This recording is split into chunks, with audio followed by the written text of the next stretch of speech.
Alright, this is part 2 of changing the back wheel on old Ironhead. This is my 79 again. Everything went well, just as planned, putting this back on. As you can see, the bolt's back through. Just like everything was before, just going to put the nut back on, put the chain guard back on. The only thing I had to be careful of, jacking that down, was the caliper there. Just making sure that that rotor was lined up in that caliper and it wasn't binding up while I was jacking down, because I was jacking from the other side over there. Maybe you'll be doing it different, I don't know, but my jack handle's over on the other side of the bike over here.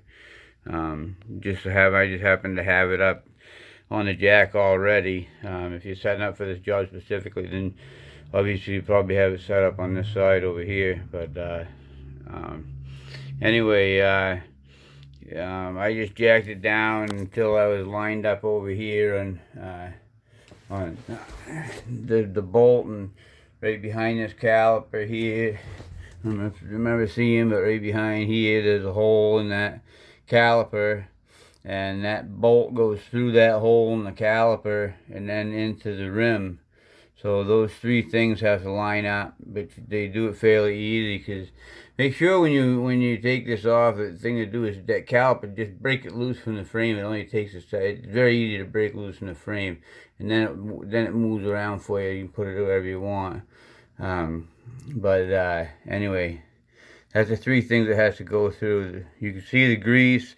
I greased that bolt up very good before I put it through there. So it goes through them three things, and once it's through them three things, then you just come back around this other side, and then all there is just pulling that wheel back. Make sure you put the chain on first before anything else. Pulling that wheel back and getting that one last hole lined up, which is very easy. It isn't as difficult as it looks at all. You don't have to mess with your adjustments at all. Don't touch those at all. You don't need to.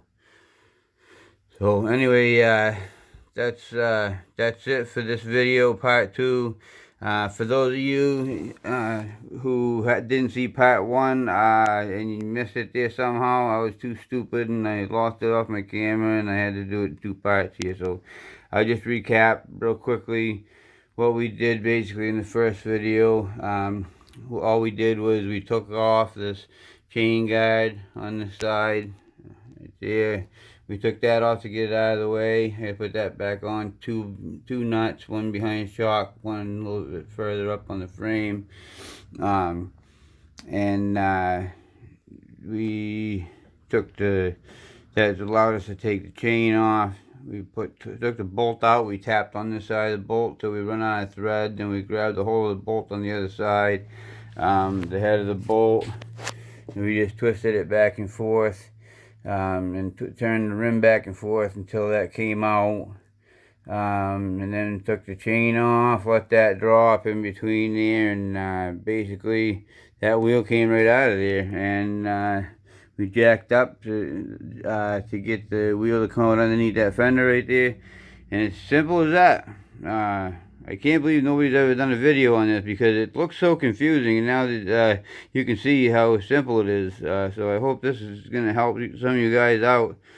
You can see that it's no hard thing at all to do this by yourself on an Ironhead. This is a 79, so for many years there, it'll be the same.